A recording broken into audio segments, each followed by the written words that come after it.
नमस्कार दोस्तों, स्वागत है आप सभी का। और मैं धनंजय सिंह आप सभी का स्वागत करता हूं। और आज हम लोग देखेंगे निबंध की ये तीसरी क्लास होगी और इसमें हम लोग एक निबंध को बहुत अच्छे से एलोबरेट करेंगे। कैसे जो है हम इन चीज़ों को समझ सकते हैं और किस तरीके से लिख सकते हैं। तो जैसा कि मैंने बताया था कि हम लोग कॉन्क्रीट ऐसे के साथ साथ जो है आपके फिलोसॉफिकल ऐसे को भी लिखेंगे, ठीक है ना। अब उसमें क्या क्या आपको लिखना है, कैसे करना है, एक बार हम लोग रिकैप कर लेते हैं। हमने जो है बहुत सारे मुद्दे देख चुके हैं। ये लगभग 3 से 4 घंटे की हमने जो है पहले प्रिपरेशन सीख ली है कि how to write an essay. हम लास्ट पॉइंट डिस्कस करेंगे जिसमें कल हमने बात की थी लास्ट लेक्चर में कि हमको क्या नहीं करना है, ठीक है ना। हमको क्या नहीं करना है वो बहुत ज़्यादा ज़रूरी है आप सभी के लिए कि हम अपने एसे में इस तरीके के कंटेंट न डालें जिसमें जो है आपका किसी भी राजनीतिक पक्ष में, चाहे वो कांग्रेस हो, चाहे बीजेपी हो, चाहे आम आदमी पार्टी हो, चाहे कोई भी क्षेत्रीय पार्टी हो, उसका कोई झुकाव ना दिखे। पहली चीज़ तो ये आपको ध्यान में रखना है कि राजनीतिक पार्टी से संबंधित कोई भी बात हमें डायरेक्ट नहीं लिखनी है। हाँ, उसकी कुछ कमियां हैं, कुछ आलोचनाएं हैं तो आप लिख सकते हो, लेकिन कोशिश करें कि राजनीतिक पार्टी विचार जो है वो अपने निबंध में न डालें। साथ ही दूसरा है हमारा कि सामाजिक विद्वेष की जो बातें हैं, खास करके जो हम आजकल सोशल मीडिया पर और विभिन्न चैनलों पर देखते रहते हैं, किसी स्पेसिफिक लिंग के बारे में, यानी कि महिलाओं के बारे में, या आप LGBTQIA के मैंने बताया था उसके बारे में, या आपका जो भी सोशल इम्पैक्ट रहा है आपकी पर्सनालिटी पर, वो यहाँ पर नहीं दिखना चाहिए कि आप जो है किस तरीके से क्या करते हैं समाज में। अपनी कुछ जो है पूर्व धारणाएं होती हैं हमारी, कुछ जो है हमारे पास कुछ ऐसे चीज़ें होती हैं जो अनायास ही हमारी लेखनी में आ जाती है। देखिए, पूरा ये पर्सनालिटी डेवलपमेंट का एक कोर्स समझ लीजिए। ऐसे राइटिंग जो है आपकी पूरी पर्सनालिटी को डेवलप करेगी। किस तरीके से आप समाज में बात करें, किस तरीके से विचारों को रखें, वो सभी जो है यहाँ पर।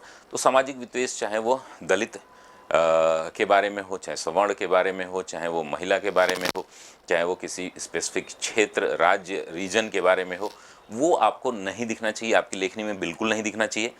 तीसरी हमने बात की थी, ये पहला हो गया पॉलिटिकल कोई व्यू नहीं आपका आना चाहिए। दूसरा है सामाजिक विद्वेष की नहीं। तीसरा है विचारधारा को लेकर के कभी भी स्ट्रिक्ट न हो। चाहे आप किसी भी, जैसे कि दक्षिण पंथ, वाम पंथ क्या होता है ये आप सभी को पता होगा। नहीं पता है तो आप क्या करिए कि हम जो है जिस भी विचारधारा में रहते हैं, समाज में रहते हैं, तो हमारे आस पास के लोग होते हैं, कोई दक्षिणपंथी विचारक है उससे हम प्रभावित हो जाते हैं, हमारे शिक्षक हों या हमारे आसपास के लोग हों उनसे, और कुछ ऐसी चीज़ें लिख देते हैं वामपंथ के बारे में जो सही नहीं है। वैसे ही हम अगर वामपंथ विचारधारा से प्रभावित हैं तो इस तरीके की बातें जो है आप न लिखें, इससे बचने की कोशिश करें। सब में अच्छाइयाँ हैं। जैसे वामपंथ की अगर हम बात करें तो अभी पूरे विश्व में आप देख रहे हैं दक्षिणपंथी सरकारें जो है वो काफ़ी सत्ता में हैं, और बहुत सारी बातें जो है वो धर्म को लेकर के, अपने कल्चर को लेकर के, अपने ट्रेडिशन को लेकर के, राष्ट्रवाद को लेकर के बहुत ज़्यादा जो है उसको प्रमोट किया जा रहा है। तो ऐसी कोई बात न लिखें जो वामपंथ के पूरी तरीके से नेग्लेक्ट कर रहा हो, ठीक है ना। विचारधारा, हमारा भारत जो है वो क्या है, विचारधाराओं का एक संगम है। हमारे हर क्षेत्र राज्य में आप देखते हैं नई नई विचारधाराएं हैं, और आज भी हमारे इतना आज ये तीसरा कार्यकाल है मोदी जी का, फिर भी वामपंथी सरकारें कुछ राज्यों में अभी भी एग्जिस्ट कर रही हैं। तो यानी कि हम जो है विचारधाराओं को जो है विचारधाराओं का मूल्यांकन कर सकते हैं कुछ स्थिति विशेष को लेकर के, लेकिन हम पूरी तरीके से इनको इग्नोर नहीं कर सकते हैं किसी भी, क्योंकि सभी विचारधाराएं किसी न किसी देशकाल परिस्थिति में सही मानी गई हैं और उनको लेकर के हम डेवलप करते हैं अपने सोसाइटी को।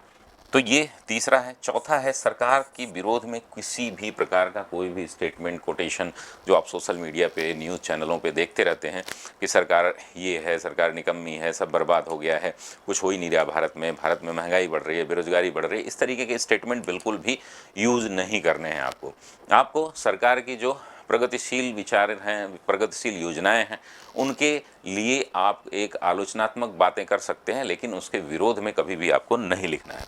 पांचवा जो है हमारा कि सोशल मीडिया और जो मीडिया से हम बहुत ज़्यादा प्रभावित हैं इस समय, चाहे वो आप देखें कि न्यूज़ चैनल है, न्यूज़ चैनल में जितने भी आप आजकल देख रहे हैं, चाहे वो एनडीटीवी हो, आज तक हो, या एबीपी हो, या रिपब्लिक भारत हो, ये सभी कहीं ना कहीं आप देखते हैं ना, चाहे वो सरकार के पक्ष में बहुत ज़्यादा बड़ाई करते हैं या सरकार के पूरी तरीके से विपक्ष में है। कुछ इन्फ्लुएंसर हैं, जैसे कि आप देखते हैं रवीश कुमार हैं, ध्रुव राठी हैं, और अजीत अंजुम हैं, ये लोग वामपंथी विचारक हैं। इन लोगों के द्वारा जो है कुछ चीज़ें जो है सरकार के बिल्कुल तरीके से नेगेटिव लिखी जाती है, उन सब चीज़ों से बचना है। क्योंकि हम जो है ना, वर्तमान परिवेश में जो है, हम सोशल मीडिया से बिल्कुल नहीं बच सकते, फेसबुक, यूट्यूब से नहीं बच सकते। तो ये विचार अपने आप ही हमारे दिमाग में आ जाते हैं।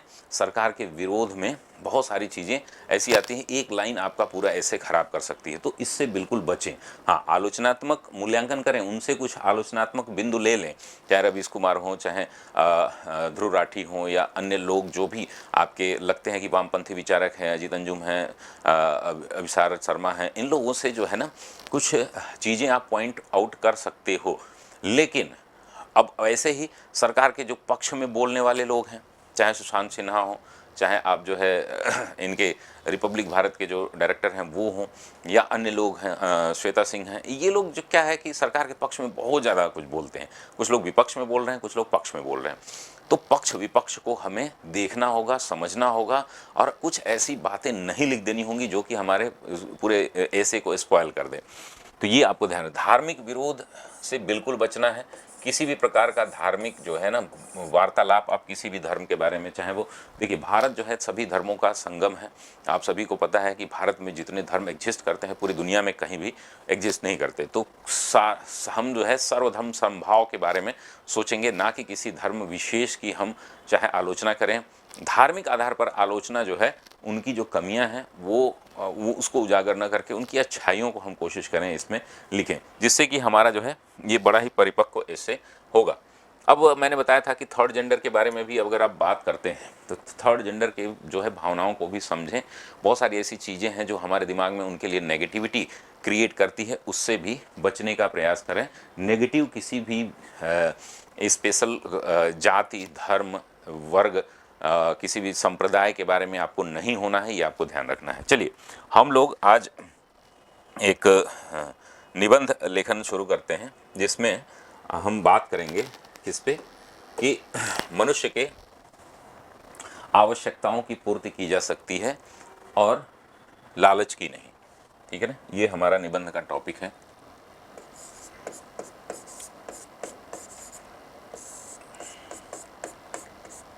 आवश्यकताओं की पूर्ति की जा सकती है,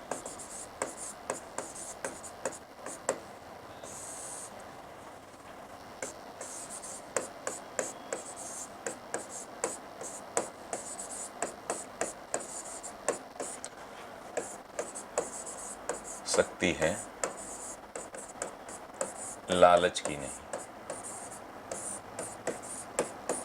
इसी तरीके से गांधी जी का भी एक कोटेशन है, इसको गांधी जी का कोटेशन भी हम मांग सकते हैं। गांधी जी का भी कोटेशन है कि मनुष्य के सभी मनुष्यों की आवश्यकताओं की पूर्ति की जा सकती है, किसी एक के लालच की नहीं। वो सेम ही है लगभग। तो आप जो है इसको कैसे फ्रेम करेंगे?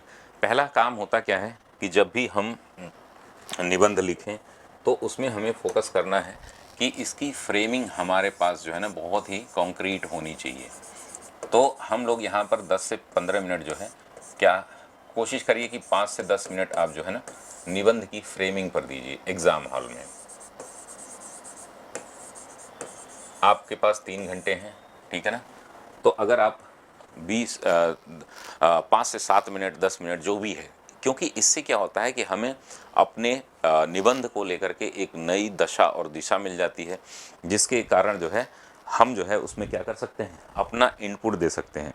इंग्लिश में अगर हम बात करें तो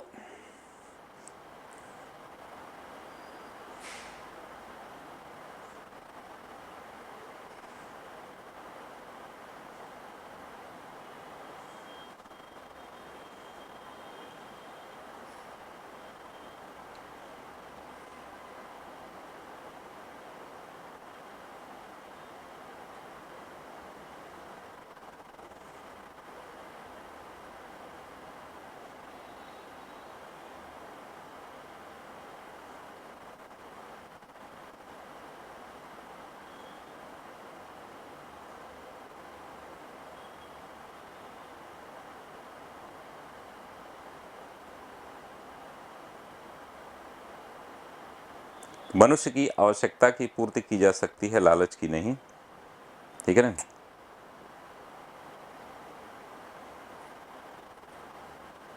इसको अगर हम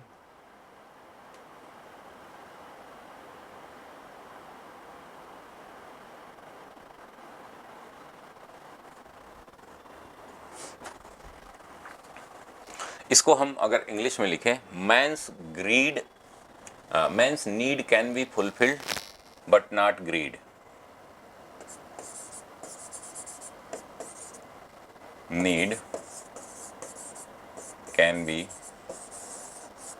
फुलफिल्ड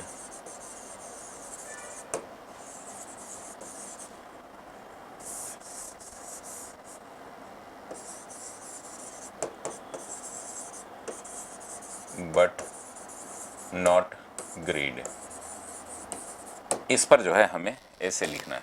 तो इस पे लिखने के लिए हमने बताया था कि आपको एग्ज़ाम हॉल में कोशिश करनी चाहिए कि 5 से 10 मिनट जो है आप कोशिश करें, 5 से 7 मिनट जो है क्या करें, इसके फ्रेमिंग पर काम करें। फ्रेमिंग बहुत ही ज़्यादा ज़रूरी होती है। एक बार हम लोग इसको फ्रेम कर लेंगे तो हम जो है इसको ऑर्गेनाइज रूप से लिख सकते हैं। आइए देख लेते हैं कि how we can do its framing. Framing में आपको करना क्या है, पहला जो हमारा पहला बिंदु होगा, इसमें हम कोशिश करेंगे कि अच्छा इंट्रोडक्शन लिखें। एक इंट्रोडक्शन लिखेंगे जिसको हम प्रस्तावना बोलते हैं। अब प्रस्तावना को आप कई तरीके से लिख सकते हो, जैसा कि मैंने बताया है। यहाँ पर हम क्या करेंगे, इसको कई प्रकार से आप लिखने की कोशिश कर सकते हैं। कविता, कोटेशन, कहानी।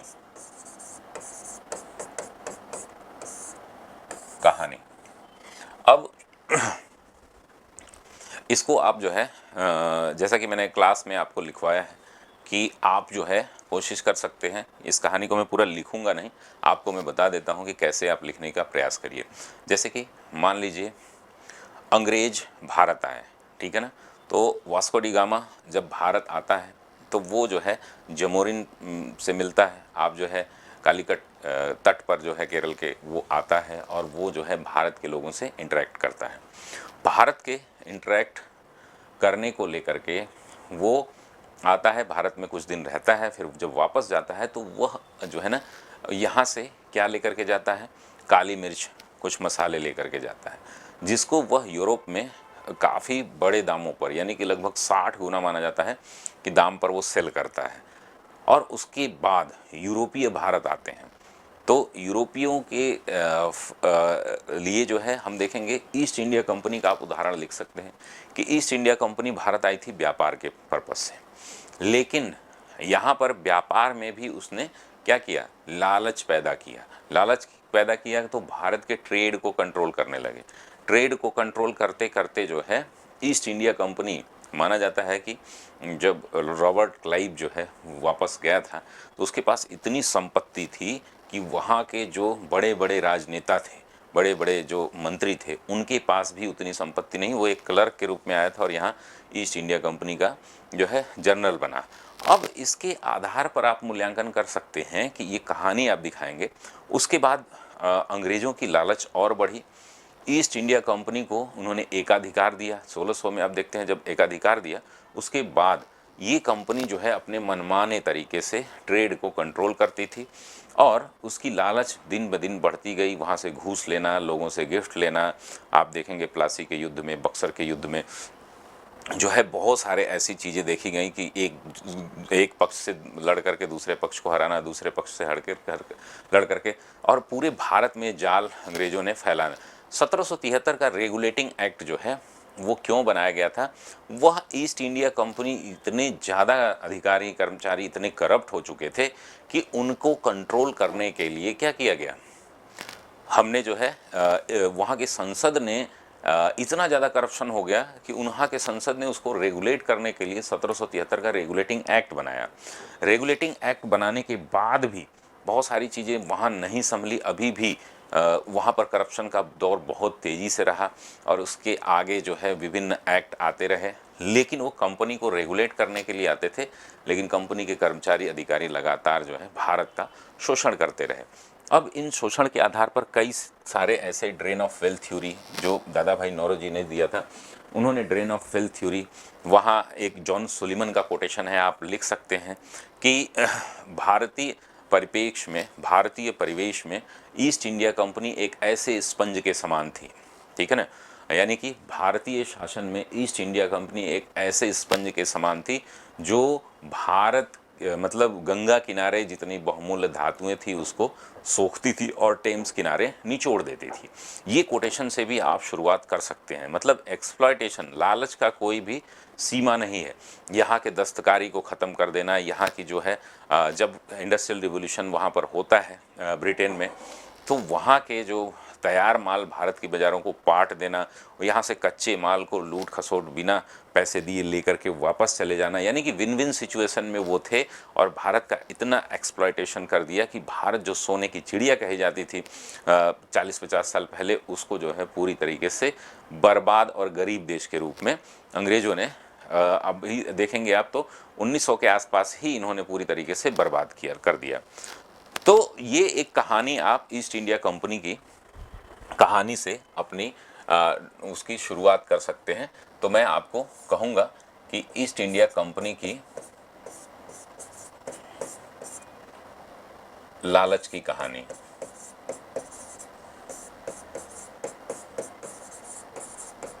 आप यहाँ पर लिख सकते हैं। और भी कोई भी किसी भी प्रकार का जो है ना, आप क्या कर सकते हैं, कहानी, कविता, कुछ भी आप लिख सकते हैं, ठीक है ना। तो पहला इंट्रोडक्शन।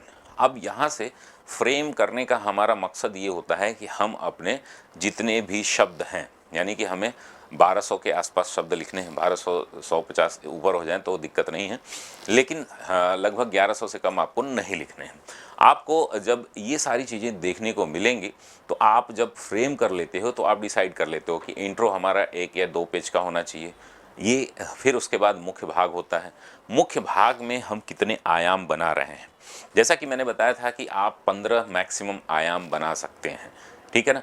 अब लेकिन 15 के 15 आप एग्ज़ाम में लिख नहीं पाएंगे, तो 5 से 7 आयाम जो है आप बनाइए, जिसमें आपको 7 से 8 पेज लिखने हैं। आपको टोटल 12 से 13 पेज लिखने हैं। यहाँ पर कैलकुलेट हमें करना है, 12 से 13 पेज लिखने हैं। अगर आप 100 शब्द में लिखते हैं तो, अगर 125 में लिखते हैं तो 10 से 12 पेज लिखने की कोशिश करिए, ठीक है ना।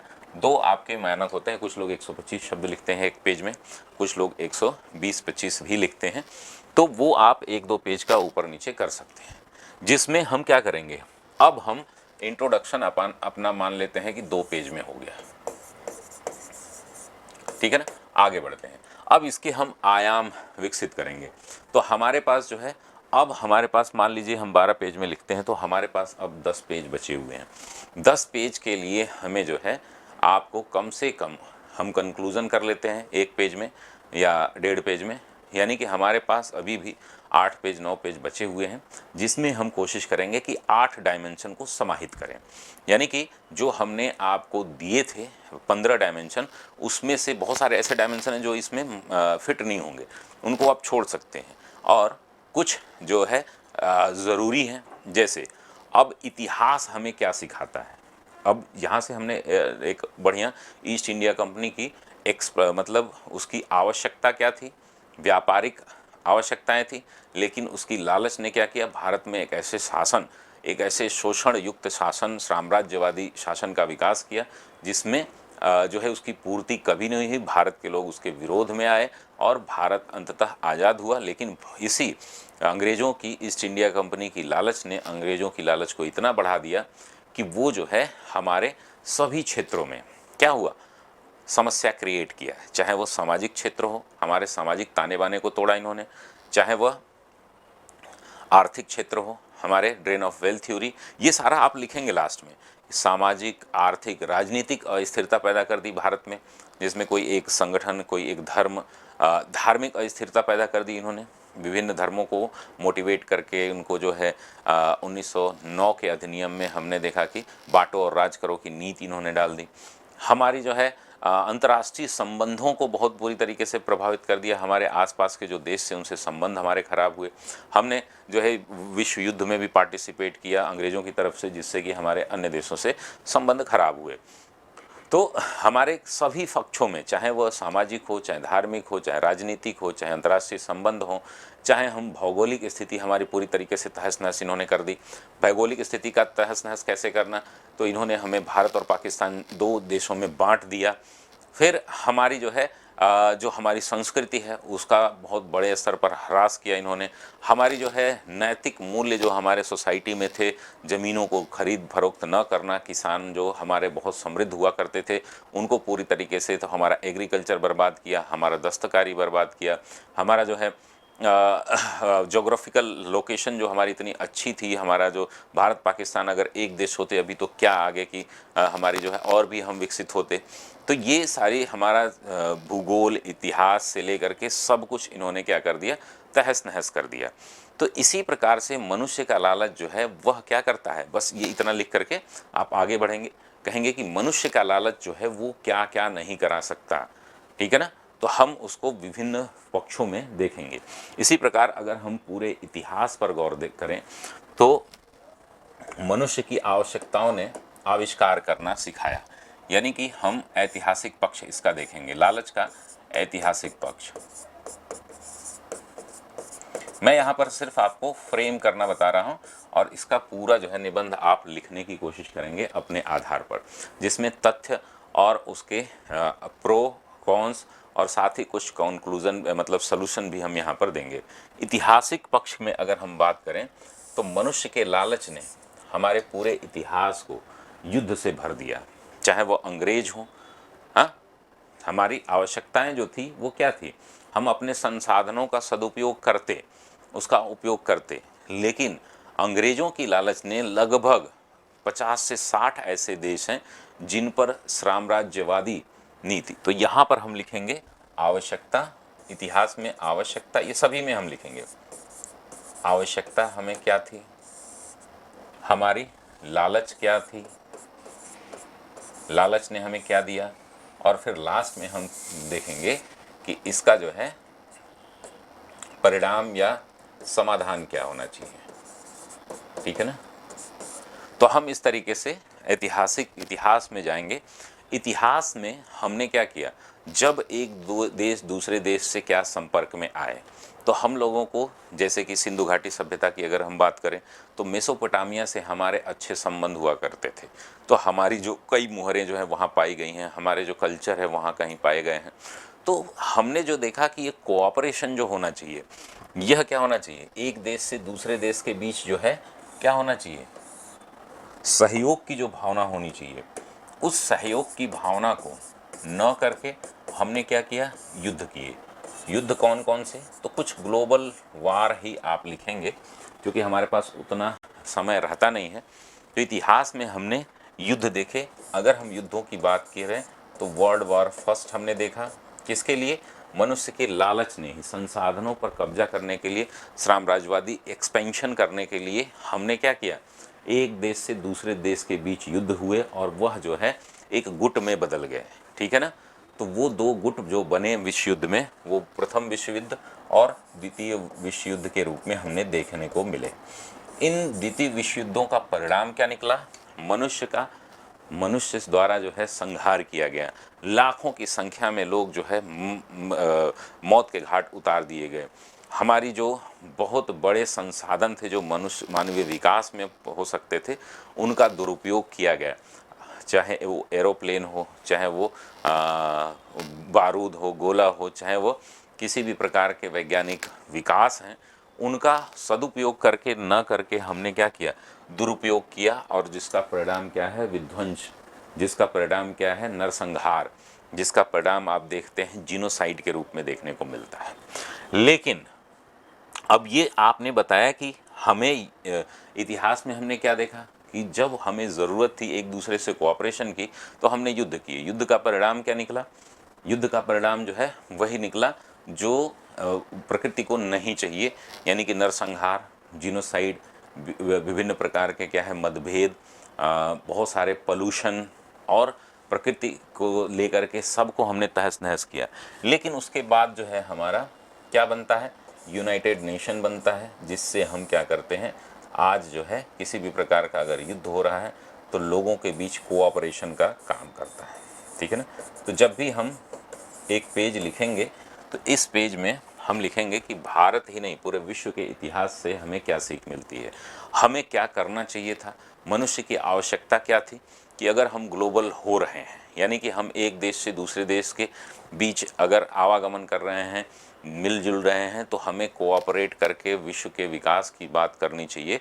तो हमने क्या किया, एक दूसरे से युद्ध किया।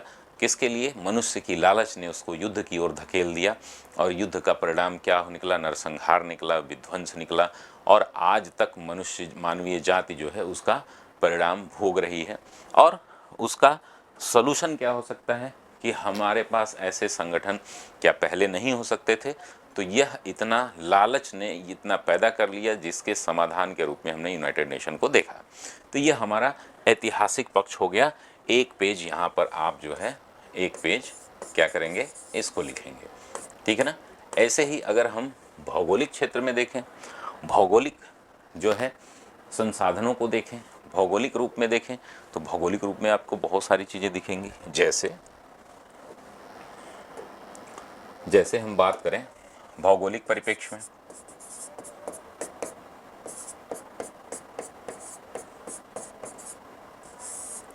तो हमें क्या चाहिए था, संसाधनों का उचित उपयोग।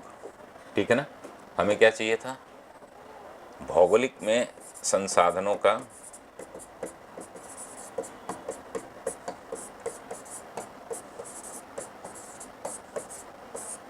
उपयोग। लेकिन हमने क्या पाया, ये था मनुष्य की आवश्यकता कि सभी के पास जंगल हैं, सभी के पास पेट्रोलियम है, कोयला है। बहुत सारे ऐसे देश हैं जिनको पता नहीं था, लेकिन वहाँ कुछ देशों की लालच ने, विकास की इतनी बड़ी होड़ मची कि कुछ देशों की लालच ने हमको भौगोलिक रूप से बहुत ही अपंग बना दिया। भौगोलिक रूप से अपंग बनाने का मतलब क्या है कि विश्व के बहुत सारे जो संसाधन उपलब्ध या रणनीतिक क्षेत्र हैं, उन क्षेत्रों पर जो है कब्जा करने की होड़ मच गई।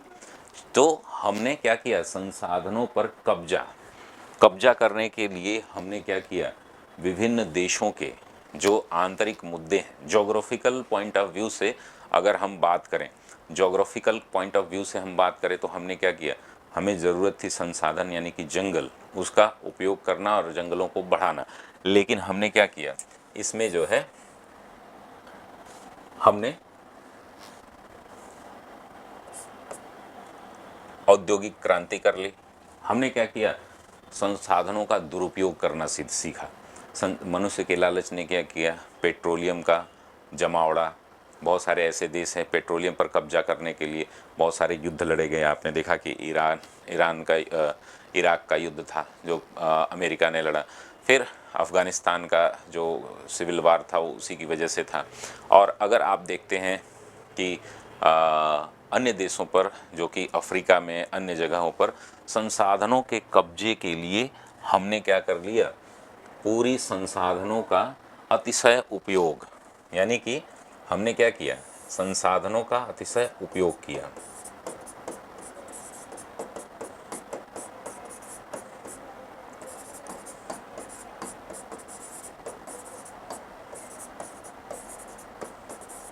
अब इन संसाधनों के कारण जो है हमारे विश्व में बहुत सारे ऐसे जोग्राफिकल लोकेशन हैं जिन पर कब्जे को लेकर के, जिन पर वो कर लेकर के बहुत सारे जो है मतभेद क्रिएट कर दिए गए। अगर हम बात करें यरूशलेम की लेकर के, तो यरूशलेम की जोग्राफिकल लोकेशन ऐसी थी कि हमने जो है प्रवासन के कारण जो है सारे यहूदी जाकर के वहाँ बस गए। अब यहूदियों और इस्लाम के बीच एक ऐसी जगह बन गई है, एक ऐसा जोग्राफिकल एरिया बन गया है जिसके कारण जो है युद्ध लगातार होते रहते हैं। भारत पाकिस्तान के बीच जो है हमने पाक ऑक्यूपाइड कश्मीर ऐसा क्षेत्र बना दिया जो कि विवादित हो गया, वह जो है पूरी तरीके से विवादित है। सीमा को लेकर के बहुत सारे ऐसे जो है सीमा विवाद हैं।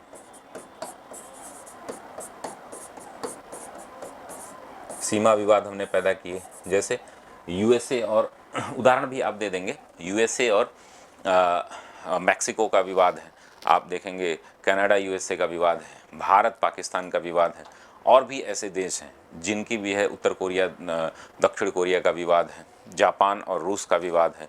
आप देखेंगे तो जो हमारे समुद्र हैं उस पर कब्जे को लेकर के होड़ है, ठीक है ना, समुद्री कब्जे को लेकर के होड़।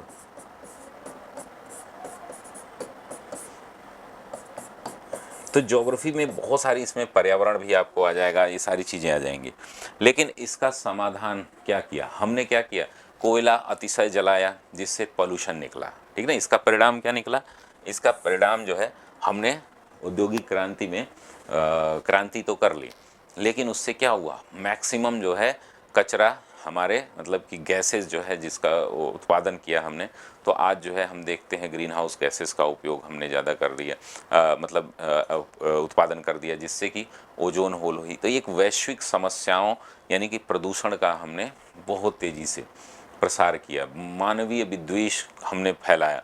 और इसका सलूशन क्या है, इन्वायरमेंटल प्रोटेक्शन, विभिन्न ट्रीटी हो रही हैं, ठीक है ना। तो ये पहले हमें करना चाहिए था, शुरू में ही हमें करना चाहिए था। इन्वायरमेंटल प्रोटेक्शन को लेकर के, ग्रीन हाउस गैसेज एमिशन को लेकर के बहुत सारे कन्वेंशन हो रहे हैं, चाहे पृथ्वी सम्मेलन हो, चाहे कोपेनहेगन हो, चाहे वो आप जो है अभी देखें पेरिस कन्वेंशन हो। ये सभी क्या है, ग्रीन हाउस गैसेज और अन्य पर्यावरण प्रदूषण से संबंधित जो मामलों को लेकर के ये हमने कुछ अब जो है कोऑपरेशन करना चाहा, हालांकि इसमें अभी भी काम जारी है। तो ज्योग्राफी को लेकर के, भौगोलिक क्षेत्रों को लेकर के हमें संसाधनों का उचित उपयोग करना चाहिए था, लेकिन मानवीय लालच ने क्या किया, इनका अत से दोहन करना शुरू कर दिया। अब ये अर्थव्यवस्था में भी आप लिख सकते हो, लेकिन अर्थव्यवस्था में हम अलग चीज़ें लिखेंगे, ठीक है ना। जब यहाँ पर आपने कुछ चीज़ें लिख ली तो कोइंसाइड इन्वायरमेंट प्रोटेक्शन में भी आप लिख सकते हो, लेकिन भौगोलिक क्षेत्र को लेकर के, क्षेत्रों को लेकर के भी आप इसकी बात कर सकते हो, हम IR में कर सकते हैं, ठीक है ना। तीसरा हमारा जो बिंदु है, तीसरा जो हमारा बिंदु है सामाजिक क्षेत्र,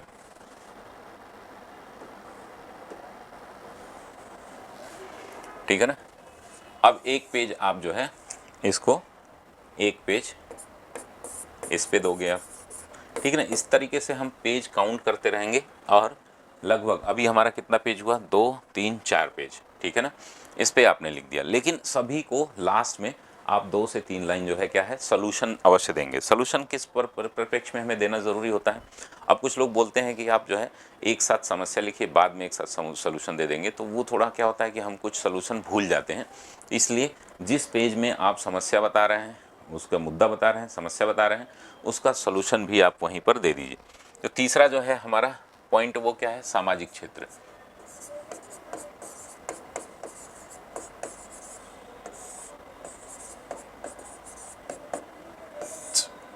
सामाजिक क्षेत्र में हमें करना क्या चाहिए था, आज जो है हमारा समाज जो है वह किस तरीके से रहने का प्रयास कर रहा है, ठीक है ना। समाज में कई सारे वर्ग हैं, ठीक है ना। पहले आप जब भी सामाजिक क्षेत्र की बात आए तो vulnerable society of section of society, Bharat के परिप्रेक्ष्य में और लोगों के परिप्रेक्ष्य में, ठीक है ना। सामाजिक ताने बाने को हमने बिगाड़ा। भारतीयों की अगर बात करें तो अंग्रेज जब शासन करने आए भारत पे, तो भारत में जो सामाजिक समरसता थी उसको तोड़ने का प्रयास हमारी संस्कृति के आधार पर, यहाँ पर संस्कृत को भी आप ले सकते हैं, शिक्षा संस्कृत को उसने बर्बाद किया। तो हमारे यहाँ कुछ समस्याएं थी, हमें क्या करना चाहिए, सामाजिक समरसता करनी चाहिए। हमें आवश्यकता क्या थी, सामाजिक क्षेत्र में आवश्यकता क्या थी, सामाजिक समरसता की।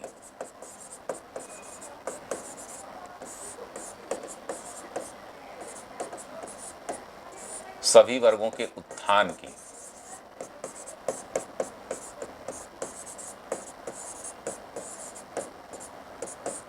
लेकिन हमने किया क्या, भारतीय परिप्रेक्ष्य में अगर बात करें, इस तरीके से अगर आप कर दोगे तो भी कोई दिक्कत नहीं है, ठीक है ना।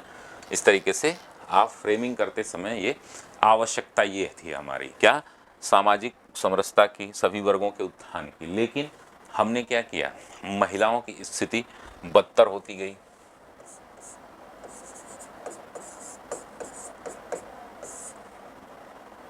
महिला शोषण,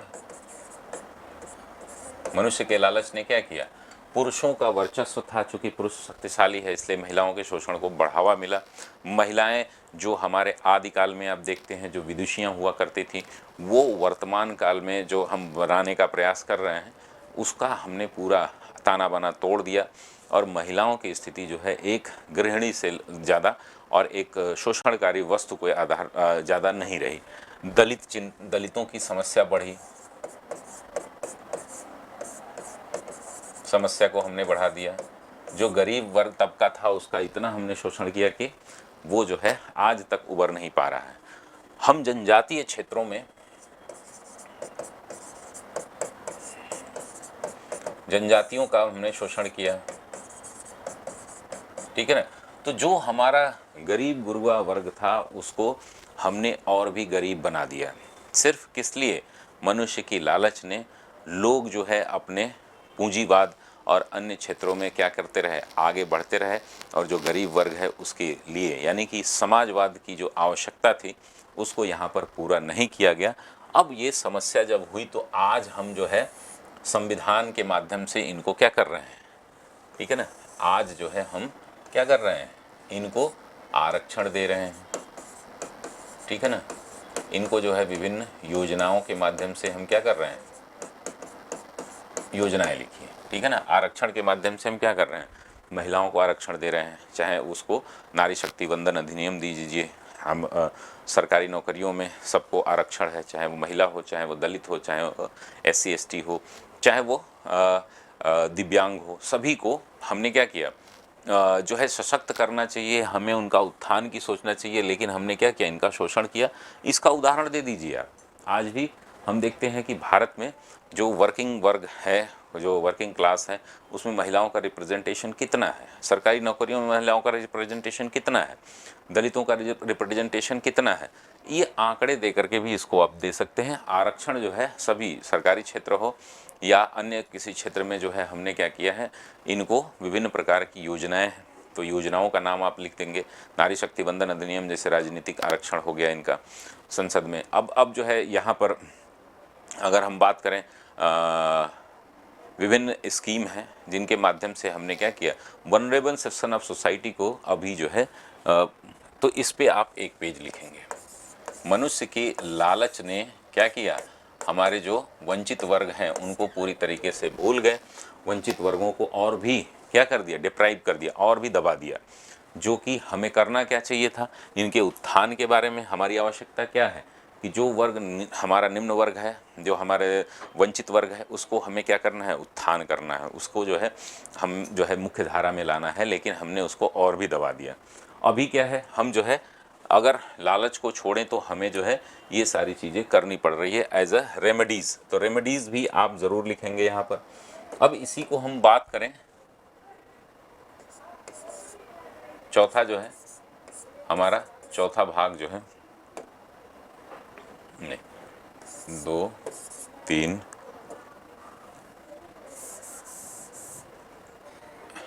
4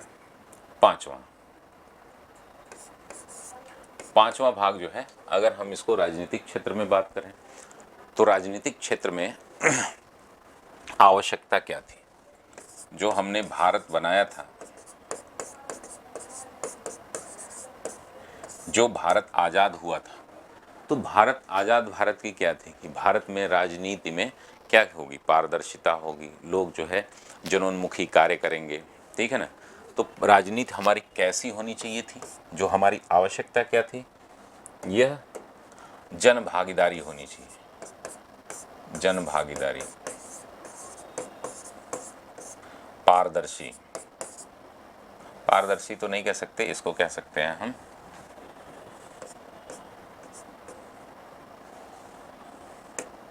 ईमानदार होनी चाहिए, ठीक है ना। पारदर्शी भी आप लिख सकते हैं, कोई ऐसी बात नहीं है। मतलब और भी जो भी राजनीतिक गुण होते हैं जो कि लोकतांत्रिक होनी चाहिए, ठीक है, लोकतांत्रिक होनी चाहिए। तो हमने क्या कर दिया, हमने जो है यहाँ पर परिवारवाद ला दिया, ठीक है ना, कि जो भी नेता होगा वो उसका बेटा ही नेता होगा। हमने क्या किया, यहाँ पर करप्शन ला दिया, परिवारवाद, जितनी भी समस्याएं हैं, उदाहरण भी आप देख सकते हैं, जातिवाद, क्षेत्रवाद, और भी समस्याएं हैं, जितनी भी समस्याएं आप लिख सकते हैं, आप लिख सकते हैं। लेकिन हमारे पास बहुत सारा स्कोप रहता नहीं, बहुत सारा हमारे पास समय नहीं रहता कि हम इतना ज़्यादा लिख पाएँ। लेकिन कुछ मूल समस्या जो है वह होनी चाहिए, उसको आप लिख दें। इसका अभी जो है सलूशन क्या निकलेगा, तो इसके लिए हमने लोकपाल बनाने की बात की थी, जो बन चुका है, ठीक है ना। लोकपाल, हमने सीबीआई, ईडी, इसके माध्यम से करप्शन को कम करने का प्रयास कर रहे हैं। क्षेत्रवाद, जातिवाद को जो हटाने के लिए जो है केंद्र में जो है 2 पार्टी सिस्टम या तो हम लागू करें, या केंद्र में जो सशक्त सरकार हो। लेकिन अभी आप देखेंगे फिर से जो है ऐसी सरकार बन गई है मोदी कार्यकाल के तीसरे कार्यकाल में, कि जिसमें जो है फिर से क्षेत्रवाद को बढ़ावा मिलेगा। तो ये सारी चीज़ें जो है आप राजनीतिक रूप से लिख सकते हैं। अगर हम अंतर्राष्ट्रीय संबंधों की बात करें, ठीक है ना, छठे पर अंतर्राष्ट्रीय संबंध, देखिए हमारे पास ज़्यादा वो नहीं है, पेज नहीं है, ठीक है ना, तो मुख्य मुद्दे ही आप उठाएंगे, ठीक है ना। हम जो है क्या कर सकते हैं, अंतर्राष्ट्रीय संबंधों में हम जो है क्या कर सकते हैं, एक ग्लोबल विलेज की अवधारणा होनी चाहिए, यानी कि वैश्विक गांव की अवधारणा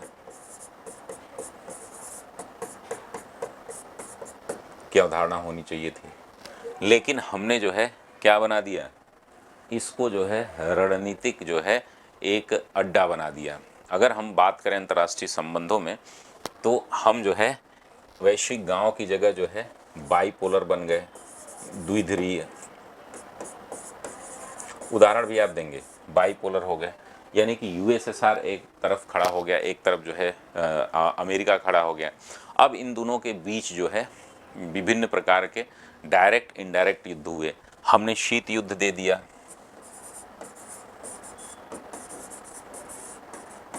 और हमने हथियारों का जो है एक जखीरा इकट्ठा करना, ये शस्त्रीकरण की बात हमने कर ली। तो ये सारी समस्याएं क्रिएट हुई, यानी कि अमेरिका रूस जो है एक तरफ हो गए, और भी हमने सीमा विवाद को लेकर के हम समस्या क्रिएट करें। हमने ट्रेड में बहुत सारा समस्या क्रिएट की, कि जिसमें जो है एकाधिकार हो गया बहुत सारी कंपनियों का, वैश्विक कंपनियों का। तो अब यहाँ पर जो है अंतर्राष्ट्रीय संबंधों में हम जो है पंचशील समझौता, हम यहाँ पर लिखेंगे पंचशील, जो हमारा सिद्धांत है उसके द्वारा जो है हम क्या कर रहे हैं, सीमा विवाद हमने क्रिएट किए। 2 बार हो जा रहा है, लेकिन उसको आप एक ही जगह करेंगे, ठीक है ना। भारत चीन समस्या, भारत पाकिस्तान समस्या, भारत जो है नेपाल समस्या, उन समस्याओं को देख करके आप लिख सकते हैं। यहाँ पर जो है हम कहेंगे कि हम जो है अभी क्या कर रहे हैं, मोदी जी द्वारा जो है विभिन्न लुक ईस्ट पॉलिसी, ठीक है ना, पॉलिसी, लुक वेस्ट पॉलिसी, ये सलूशन में आप लिखेंगे। नाम हमने बनाया है, नॉन अलाइन मूवमेंट, इस तरीके से इनका समाधान हमने देखा।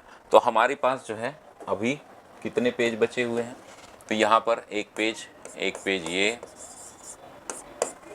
एक पेज ये, ठीक है ना, 1 2 3 4 5 2 7, अब 3 पेज हमारे पास बचे हुए हैं, 3 4 पेज, ठीक है ना।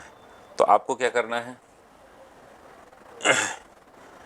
अब जो है इसको पर्यावरण के क्षेत्र में, अर्थव्यवस्था के क्षेत्र में और विज्ञान तकनीकी के क्षेत्र में, ये 3 भागों में आप बांट सकते हैं। 7 8 9, 3 पेज हम इसमें लिखेंगे और 1 पेज जो है आपका कंक्लूजन रहेगा। तो चलिए 7वें पे हम ले लेते हैं अर्थव्यवस्था को।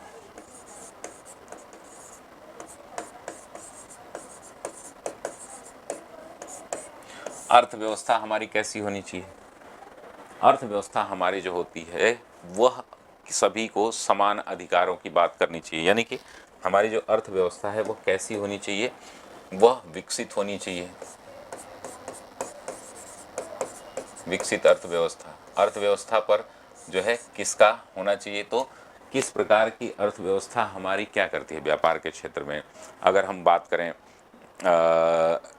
कि किसी भी प्रकार के हम उत्पादन जो कर रहे हैं उसका हम जो है समुचित उपयोग करें, यानी कि संसाधनों का समुचित उपयोग। वही हमने वहाँ पर बताया था ना कि हमने जो है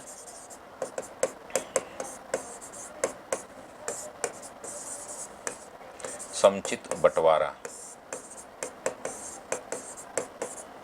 ये हमारी आवश्यकता थी। लेकिन हमने किया क्या, हमने गरीबी दे दी, हमने अपने समाज को क्या दी, गरीबी दी, बेरोजगारी दी, महंगाई दी और भूखमरी दे दी। हमें क्या चाहिए था कि सभी को रोटी कपड़ा मकान उपलब्ध हो। ये हमारी अर्थव्यवस्था तभी उच्च होगी जिससे कि हम एक विकसित राष्ट्र के रूप में आगे आएंगे।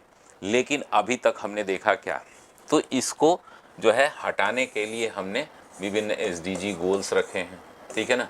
SDG गोल नंबर गरीबी हटाने के लिए 1, 2 और 8, और ये जो है 2 हो गया बेरोजगारी के लिए 8, महंगाई बेरोजगारी के लिए 8।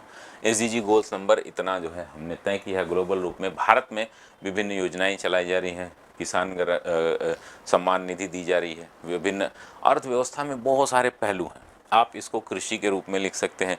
कृषि की अगर हम बात करें, देखिए हमारे पास इतने शब्द हैं नहीं, इतने ज़्यादा हमारे पास समय भी नहीं रहेगा, तो फिर भी हम कोशिश करेंगे कि क्या करेंगे, इसको जो है विभिन्न आयाम दें। तो इसमें अच्छी कृषि हमारी होनी चाहिए, खेती अच्छी होनी चाहिए। लेकिन हमने यहाँ पर क्या दिया, ग्रीन रिवोल्यूशन का आप जो है एक मूल्यांकन करेंगे कि ग्रीन रिवोल्यूशन के माध्यम से हमने खाद्यान्न तो उत्पादन कर लिए, यानी कि एक जो है हमने एक ऐसा माहौल बना दिया कि जिससे कि लोग भूखों न मरे। लेकिन उसका इम्पैक्ट जो आज हमें देखने को मिल रहा है वह क्या है, सॉइल डिग्रेडेशन है,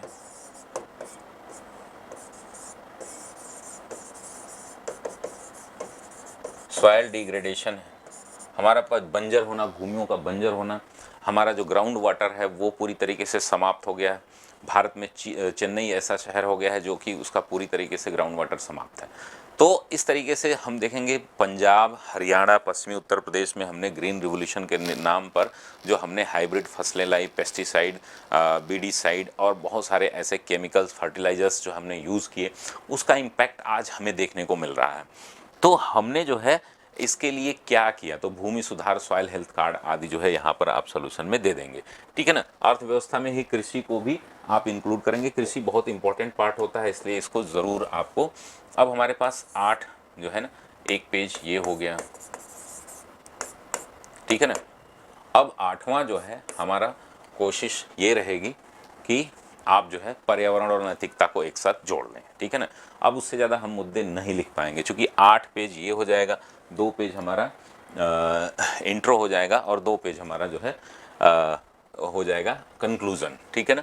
कंक्लूज़न मैं बहुत ही अलग तरीके का आपको बताऊंगा जिससे कि आप जो है हमेशा अच्छे अंक प्राप्त कर सकें, चाहे वो किसी भी एग्ज़ाम में हो, UPSC में हो या कोई भी स्टेट PCS आप दे रहे हो, तो उसमें जो है आपको समस्या का सामना न करना पड़े। तो ये 8वें नंबर पर अगर हम बात करें, पर्यावरण और नैतिकता, दोनों ही टॉपिक को इसमें 2-2 लाइन जोड़ सकते हैं। पर्यावरण हमने क्या चाहिए था, हमें हरियाली चाहिए थी। हमें जो है हमारी आवश्यकता क्या थी कि हमारे पास ढेर सारे जो है हरियाली चाहिए थी, एक ग्रीन प्लेनेट चाहिए था। हालांकि था ही, हमने उसको बर्बाद किया है, ठीक है ना। हमें जो है शुद्ध हवा, आवश्यकता हमारी क्या है, शुद्ध वायु, जल, ठीक है ना। हमने इन्हीं को दूषित कर दिया, ठीक है ना। एक ग्रीन प्लेनेट को हमने पूरी तरीके से बंजर बना दिया। हमें ये थी हमारी आवश्यकता और हमने क्या कर दिया, इसको हमने क्या कर दिया, प्रदूषण दिया, वाटर स्कैरसिटी, यानी कि जल, पीने योग्य जल की कमी,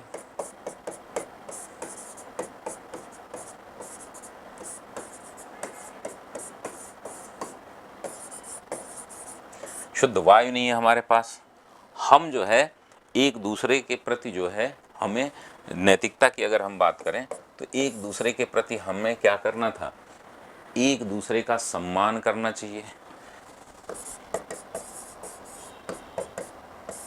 हम जो है जानवरों से प्यार करना चाहिए।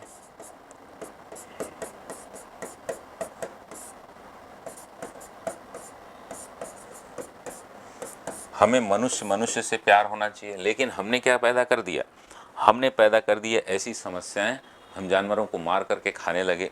हम जो है जानवरों के लिए जो उनके घर हैं, जंगल, जंगल ज़मीन, उनको छीनने लगे। हम जो है एक व्यक्ति से दूसरे व्यक्ति के बीच जो है हमारी जो नैतिकता है उसका ह्रास होने लगा। हम जो है मानवीय कार्यों को बहुत हाइप करके देखने लगे और एक दूसरे से युद्ध, जहाँ पर हमें एक देश दूसरे देश की कला, संस्कृति आदि से हमें आदान प्रदान करना चाहिए, तो वहाँ पर हमने समस्या क्रिएट कर दी। अब ये जो है हम ये समस्याएं तो की, तो इसके लिए हम क्या कर रहे हैं, वाइल्ड लाइफ प्रोटेक्शन एक्ट, ठीक है ना, 1972, इन्वायरमेंट प्रोटेक्शन एक्ट 1986, इस तरीके से ढेर सारे हमने एक्ट और कानून बनाए हैं, बहुत सारी योजनाएं हैं, बहुत सारी चीज़ें हैं। इसको आप दिखा सकते हैं। नैतिकता के लिए हम बहुत सारे प्रयास कर रहे हैं, विभिन्न कोड ऑफ कंडक्ट बनाए गए हैं। हम जो है बहुत सारे ऐसे पशु हैं, दुधारू पशु, उनको न मारें, उसके लिए आर्टिकल 48 है जो है हमारा, वो है।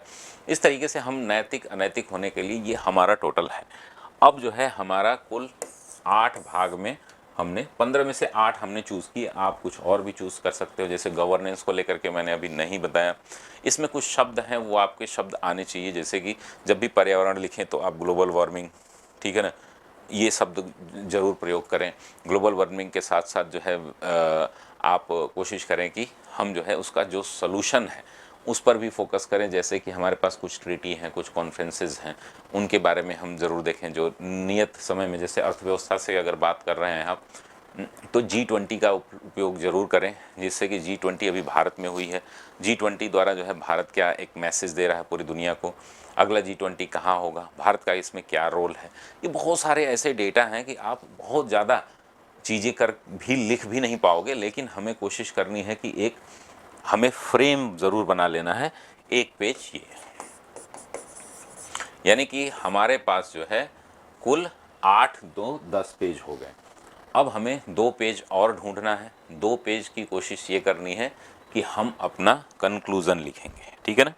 मनुष्य की आवश्यकता की पूर्ति नहीं हो सकती है, आवश्यकता की पूर्ति हो सकती है, लालच की नहीं, ठीक है ना। तो ये हमारा अंतिम जो है निष्कर्ष, जो हमारा 9वां होगा, वो है निष्कर्ष। अब निष्कर्ष आपको बहुत ही, जैसे कि मैंने बताया है कि इंट्रो जितना प्रभावी होना चाहिए, उतना ही प्रभावी निष्कर्ष भी आपको होना चाहिए, आपका होना चाहिए। अब निष्कर्ष 2 पेज में हम लिखने की कोशिश करेंगे। अब निष्कर्ष लिखते समय ये सारी समस्याएं हमने बता दी, समाधान बता दी, ठीक है ना। निष्कर्ष में आप कुछ वैश्विक रिपोर्ट्स का वर्णन करेंगे, जैसे कि मनुष्य के लालच ने आज पृथ्वी पर पीने योग्य जल इतना नहीं छोड़ा है, ठीक है ना। मनुष्य के लालच ने जंगल, यानी कि पीने योग्य जल,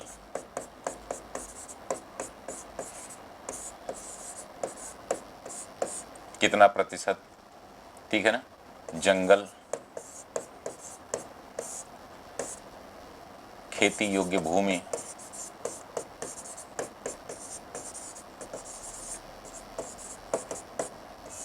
ठीक है ना, ये सारी चीज़ों का प्रतिशत दे करके लिखेंगे कि मनुष्य की लालच ने मानवीय जो हमारा धर्म है, जो हमारा भारत में जो मानवीय धर्म माना गया है, कर्तव्यों का पालन, उससे विमुख किया है। लेकिन जो मनुष्य है वह स्वाभाविक रूप से क्या है, लालची है। लालची शब्द जो है थोड़ा नेगेटिव है, तो इसकी जगह हम लालच की जगह क्या कर देंगे, महत्वाकांक्षा। अब लालच ही मतलब ये थोड़ा सा नेगेटिव है, हमारे अंदर क्या पैदा करती है, महत्वाकांक्षा।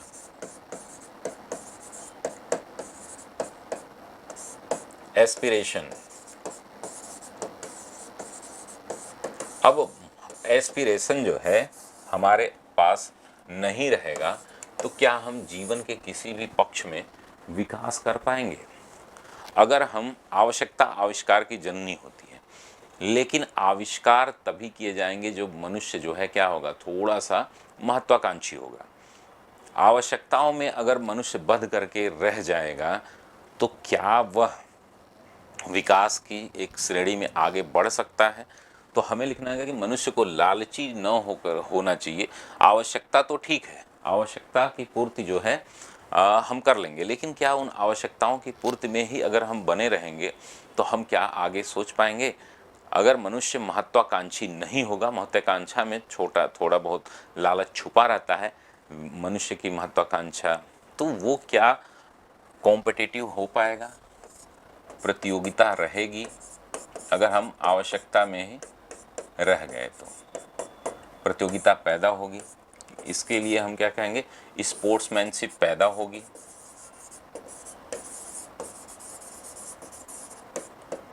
शिप पैदा होगी। क्या हम विकास की श्रेणी में आगे बढ़ेंगे, क्या हम नए नए नवाचार कर पाएंगे। इन सभी के लिए मनुष्य को आवश्यकता के अलावा महत्वाकांक्षी होना भी आवश्यक है, जिसके लिए हाँ, लालची होना और महत्वाकांक्षी होना दोनों में बहुत बड़ा अंतर है। तो कभी भी आप ये मत जस्टिफाई करने लगिएगा कि मनुष्य को क्या होना चाहिए, लालची होना चाहिए। लालची जो है, लालच शब्द में ना ग्रीड, किसी की नीड पूरा नहीं हो सकता, मतलब नीड तो पूरा की जा सकती है, ग्रीड को पूरा नहीं किया जा सकता। लालच की कोई सीमा नहीं है। आज विश्व में आप देखते हैं कि बहुत सारे करोड़पति हैं, अरबपति लोग हैं जो बिलियनियर बोलते हैं हम जिनको, चाहे वह मुकेश अंबानी हो, चाहे भारत में अगर हम बात करें टाटा हो, अडानी हो, तो ये क्या संतुष्ट हैं। लालच, अगर आपने पैसा ज़्यादा कमा लिया है तो आप उसको क्या कर सकते हैं, डोनेट कर सकते हैं। जैसे कि उदाहरण आप दे देंगे, अजीम प्रेम जी का उदाहरण दे देंगे, रतन टाटा जी का उदाहरण दे देंगे। तो जब भी आप आवश्यकता से अधिक आपके पास चीज़ें हों, महत्वाकांक्षी होने में क्या होगा, आपके पास संसाधन ज़्यादा आएंगे। तो जब संसाधन ज़्यादा हों तो आप उनका उचित वितरण करना सीखिए। यानी कि गांधी जी के ट्रस्टीशिप का सिद्धांत आप रखें कि हम जो है, हम इसके इस संसाधन के मालिक न होकर के केवल संरक्षक हैं और इसका उपयोग सामान्य जन के लिए हमेशा ओपन हो। तो इस तरीके से आप एक कॉन्क्रीट जो है क्या कर देंगे, एक सॉल्यूशन आप अवश्य देंगे और एक कंक्लूज़न देंगे। मेरे ख्याल से आप जो है इस पे सहमत होंगे, इस निबंध पे सहमत होंगे। मैं बात करूंगा आपसे एक और निबंध की, सतत विकास लक्ष्य। अगला जो हमारा निबंध होगा, सतत विकास लक्ष्य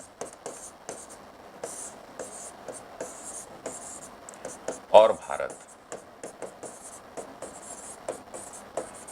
ये हमारा अगला निबंध होगा जिस पर हम लोग बात करेंगे। ऑफलाइन क्लास में इसको मैं करा चुका हूँ, दूसरा निबंध रहेगा, ठीक है ना। देखिए, मैं फ्रेमिंग कराऊंगा, सारे डायमेंशन बताऊंगा, लिखना आपको अपने आप है, ठीक है ना। और मॉडल आंसर भी मैं ऑफलाइन